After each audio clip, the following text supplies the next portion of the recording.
So example, when a cloth rub with a prefix rod, it become a positively charged.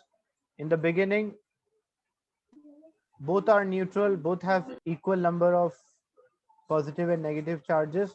So net charge of the cloth is zero and the rod is also zero. But as you rub, it produces heat energy, and this heat energy is absorbed by the electron, which allow the movement of electrons to take place. The material which lose electron, most of them are positive charge. So net charge, there are negative charges, but the net charge or resultant charge is positive. For a cloth as well, there are positive charges, but the net charges or majority of them are negative. So net charge is negative. And you can see here in the picture, a prefix rod is rubbed with a cloth.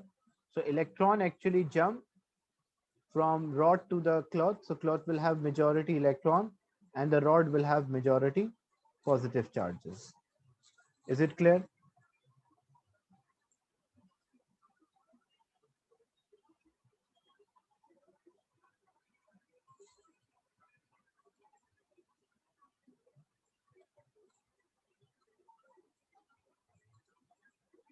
Same way, example, when a cloth is rubbed with a polythene rod, then it becomes negatively charged. So before rubbing, example, this is a cloth and this is a polythene rod. When you rub them together, now this time actually electrons are moving from cloth to the polythene. And in the previous example, electrons are actually moving from perfect rod to cloth. So what is the reason why the electrons actually jump from perfect rod to cloth? Because compared to cloth, the perfect rod having weak attraction to the electron. The atoms which are present here have weak attraction. That's why electron jump from perfect rod to the cloth. But when you have cloth and a polythene rod, an electron actually jump from cloth to polythene rod. What is the reason? Compared to polythene rod, cloth is having a weaker attraction to the electron. That's why the electron jumps from one material to another. So it is not a fixed rule that when you rub a cloth, the cloth will always get a positive charge or it will always get a positive. No, it depends on the attraction of electron towards their attraction of electron within the atom or towards the nucleus. So the one which is having a stronger attraction towards the electron, that will not lose electron, and the one which is having weaker attraction to the electron will lose its electrons. So when you are rubbing here a cloth with a polythene, so as you can see, some of the electron jump from cloth to polythene. So what is the net charge? Majority of the charges. What are majority of the charges are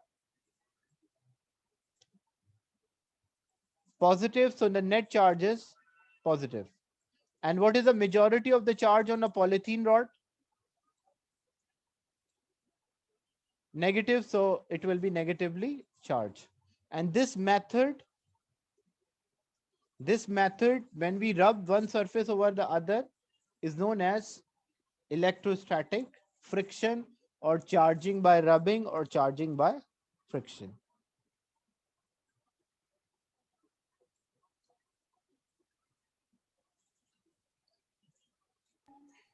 So the cloth will attract the rod. The cloth will attract the rod once it is, because now they're oppositely charged, so they have attraction between them.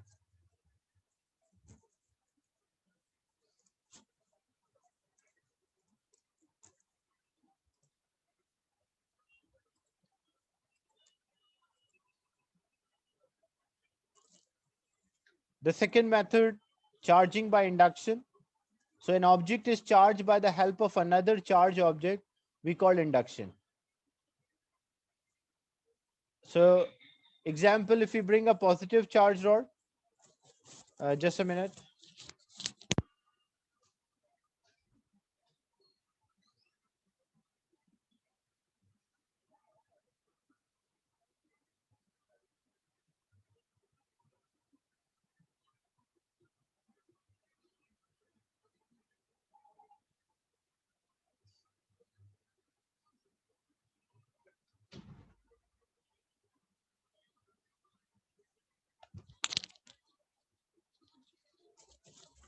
So example, what happened?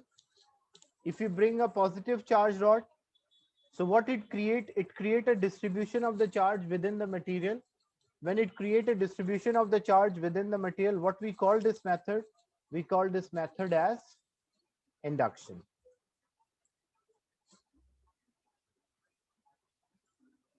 So opposite will happen. If I bring a negative charge rod, so positive charges will be on one side and the negative charges on another side. But if I remove this charge rod, like if this charge rod is not there, so it will remain like this, yes or no? Will it remain like this? So it will not remain like this, because what happened when we remove the charge rod? So negative charges, like charges repel. So it will become random. Means you will have positive and negative charges distributed within the structure. So this technique in which we charge an object by the help of another charge object, we call that as induction.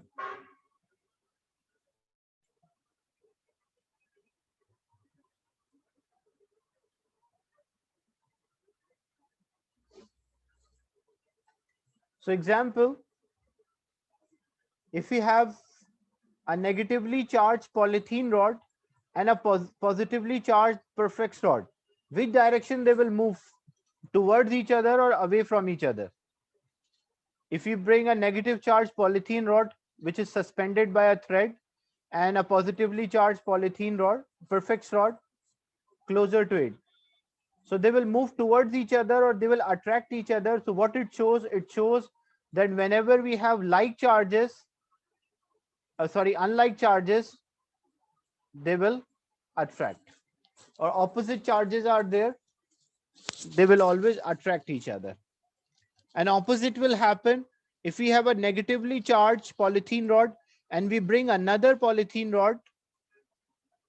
So which direction they will move? They will move away from each other. And if they move away from each other, what this shows? This shows that if you have like charges or identical charges, they will repel each other. So like charges repel, unlike charges will attract. What will happen if both rods have a positive charge? Is there any change?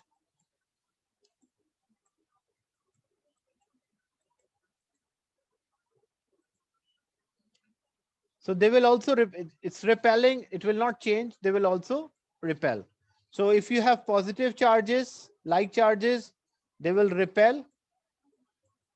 And if you have unlike charges, they will attract.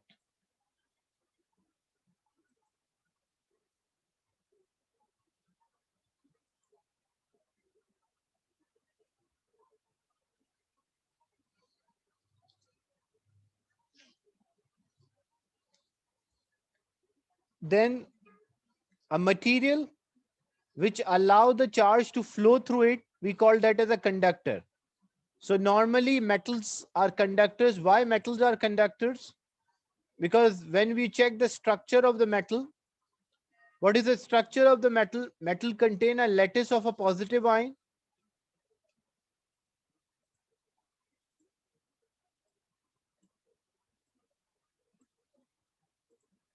a regular arrangement of the positive ion,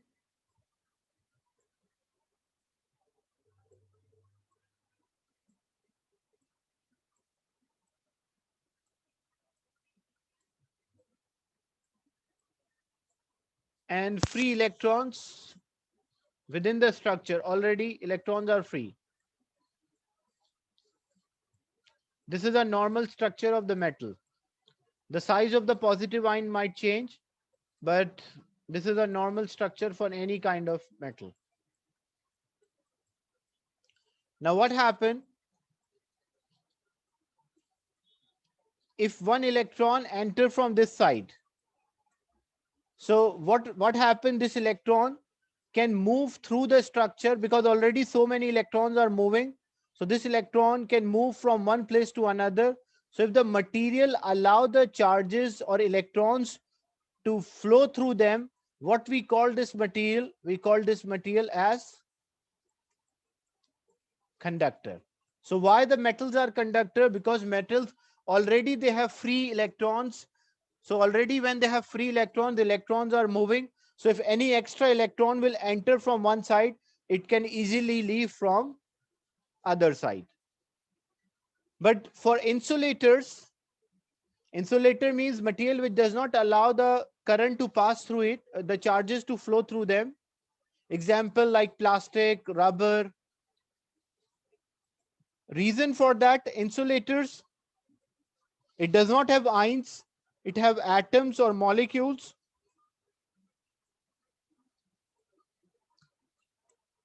So as atoms or molecules are there are no free path for the electron to move because these are atoms. So what in this case, what happened already there are many electrons which are flowing. So if one electron will enter, it can also flow with them or move with them. But in case of insulators, there are no free electrons, there are no free charges which are moving within the structure. That is why if any electron will enter or try to enter, it will not find a passage or the path to flow. So that electron will stop at the surface. So if the Sir, material does not allow the charges to flow, what we call this material? We call this material as insulator. Yes. but there are still particles, like particles also can No, there are transfer atoms. There energy. are atoms. Transfer energy is different thing. The, this is about electrical conductor and electrical insulator. So electrical conductor means the material which allow electrons to flow through them. Why metals are good electrical conductors? Because these metals have already electrons are moving within the structure. So if any extra electron will come, that can also find a passage or a path to move within the structure. But here in case of insulators such as rubber or plastic, it does not have any free charges within the structure. These are atoms or molecule. These atoms and molecule have bonds or attractions, but they don't have free charges. So as they don't have free charges, there is no passage for the electron to flow. So electron does not find a passage to flow. That's why the electron is stopped, and we call this material as insulator. That's why like sockets, plugs, these are made up of plastic. Why? So that you will not get an electric shock. If electrons are on one side, they cannot go out from other side. So insulator or electrical insulator means material which does not allow the electrons to flow from one end to another. So if you have a material, electron entering from one side but not able to flow. So if it is not able to flow, electron is stopped at the surface. What we call them as electrical insulators. So wood, plastic, rubber, all of them are electrical insulators.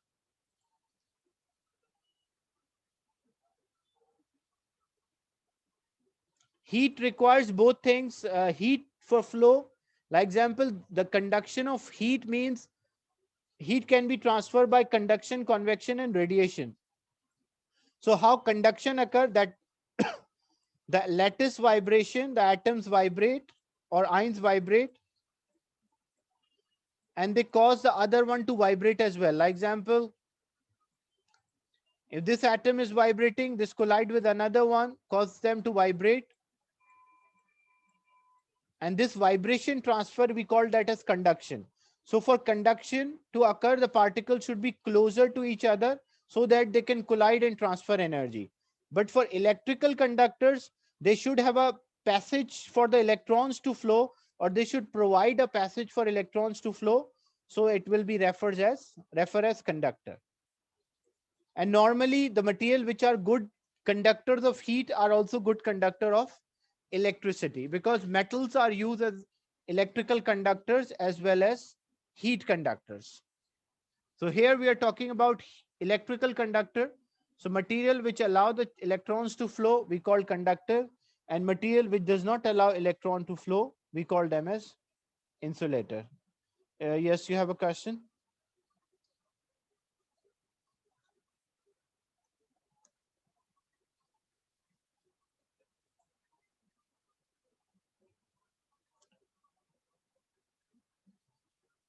Regarding the water, Afif, yes, sure.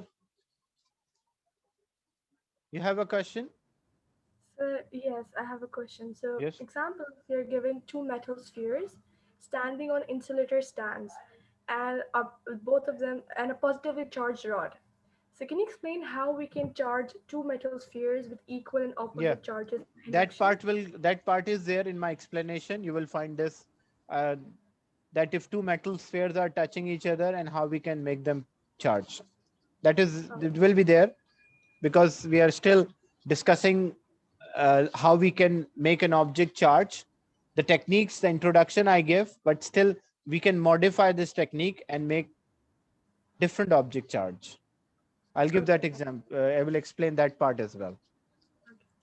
Regarding the conductors, Afif, when you compare water, water is not a good conductor, but salt, when you have a salt solution or a water which contain dissolved salt, it's a good conductor. Why? Because it has free charges or free electrons. Same thing for a human body. When you are holding, an example, when you are holding a cell, a dry battery of 1.5, you don't get a shock.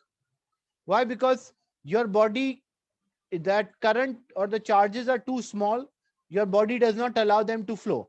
But if it is too high current, then your body cannot resist that charges to, or your body cannot stop the charges to flow. That in that case, your body will act like a conductor.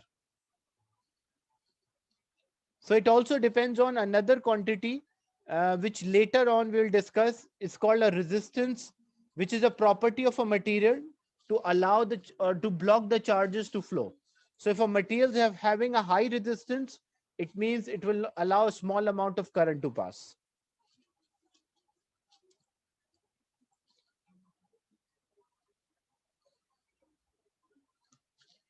What are the dangers of static electricity? What happened?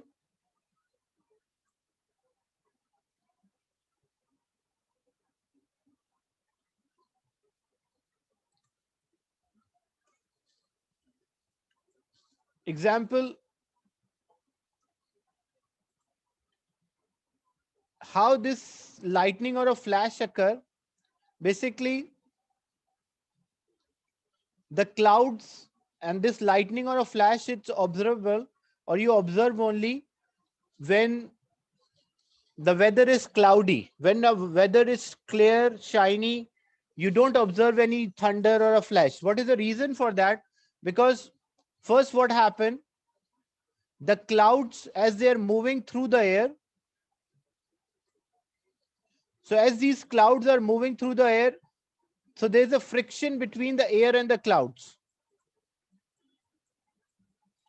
So as the clouds are moving, there's a friction between the air and the cloud. And because of this friction, the electron will jump from one material to another.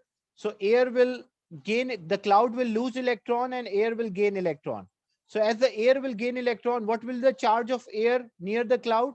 It will be negative. And what will be the charges on the cloud? The cloud will be positive. So cloud will get a positive charge and air will get a negative charge. And how the lightning occur or the flash or thunder, basically this is a ground. So what happened, because it is enough buildup of the charge, like too many charges are there in the air or air get charged, negatively charged, so this negative charge of air will attract the positive charge on the ground, and it will make the things on the ground or above the ground positively charged. This is called electrostatic induction, that the ground will get charged. Like if there are tall buildings, cars are there, trees are there. So all of them will get a positive charge because of electrostatic induction. And when positive and negative charges attract, so when these negative charges in air will move, as these charges, they are moving, they give out energy, and they give out energy in the form of light. So that is why we will observe or we will see lightning or a flash. Is it clear? The concept of lightning or a flash? But sir, there will be less positively charged particles in the buildings There will compared be, to in the air. there will be less positively charged particles in the buildings Yeah, but the compared thing to is, the. look what happened when the clouds losing electron, clouds will get a positive charge, air is getting a negative charge, okay? And what happened? It's continuously this process is happening. So air is getting a negative charge. And light charges, what the light charges are doing, the light charges are repelling. So all these negative charges are repelling. So they force each other to move downward. So as they move downward, what we'll observe? We'll observe a lightning or a flash. If the weather is shiny, it means if a weather is clear, it means no clouds. If you don't have these clouds, then there's no charging of air, and if air is not charged, you will not observe any lightning or a flash. And this lightning or a flash you will only observe for clouds which have greater amount of water. What is the reason for that? You can easily observe when you have clouds which are white in color, they have higher altitude, which shows they have small amount of water in it. But there are certain clouds which are gray in color, and they are very close to the earth's surface or the ground, because they are heavy or they have more water molecules. So when this process will occur, so air will become negative charge, and when this negative charge in air start to move, we will see the lightning or the flash. If there are no clouds, you don't observe this lightning or the flash. So you can see here, this is just explaining an idea. The negative charges, when there's the cloud get a negative charge here, air get a negative charge, so there's electrostatic induction. And due to this electrostatic induction, when this lightning or a flash, that's why the lightning likely to hit the objects which are at higher altitude, like tall buildings, trees. What is the reason? Because when it get induction, so positive charge will be closer to negative, and the lightning or a flash will hit. Is it clear?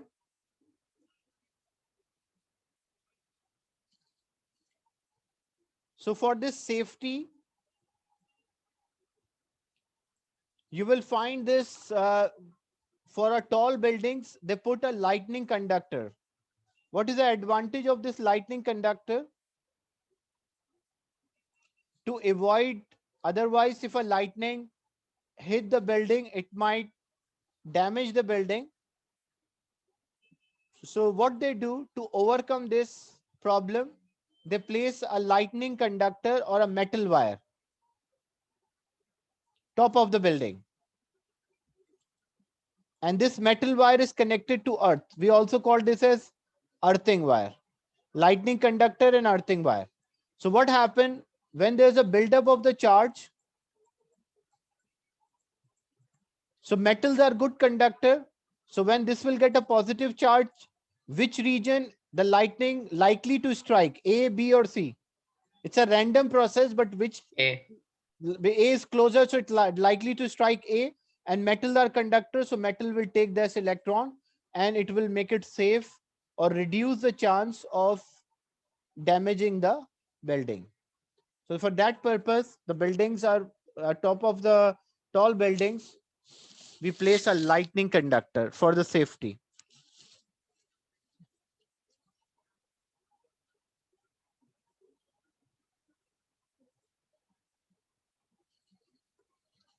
Is it clear? The idea, the dangers of static electricity?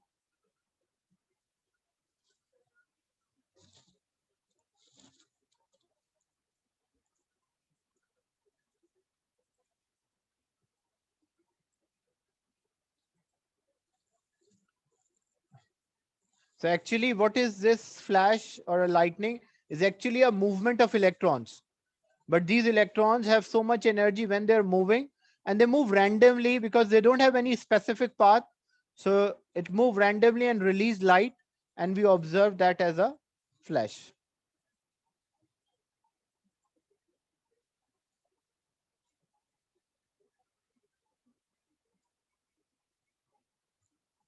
These are some pictures which are showing, and this is the picture which shows that the lightning hit the object.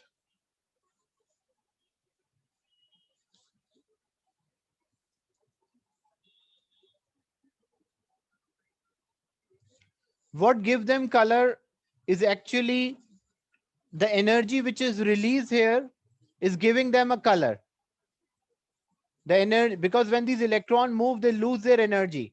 So if they give any violet, indigo, blue, green, yellow, orange, or red, but what happened as they release energy is that in a visible range, so we will observe that specific color.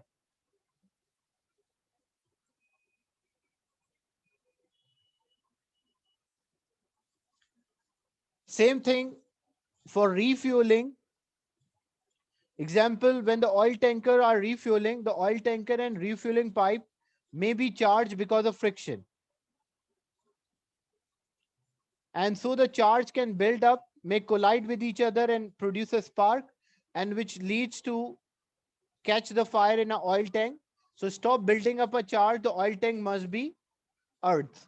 What is the meaning? Like example, if this is a oil tank or a petrol tank, when refueling, this oil and refuel, because what happened, it may get a charge. Why it may get a charge? Because when anything is moving, there's a friction, so friction might produce a charge, the air will might get a negative charge, and the pipe is getting a positive charge. And when these like charges, the charges move, so what they produce a spark, and this spark is sufficient, this spark is enough to produce or burn this fuel. So this fuel will catch a fire and it will burn all this petrol. So that will be dangerous. So how we can reduce this effect? We can use, or we can use the concept of earth or earthing it. So normally what they do, you will find when you are using this, just a minute, I will show you one thing.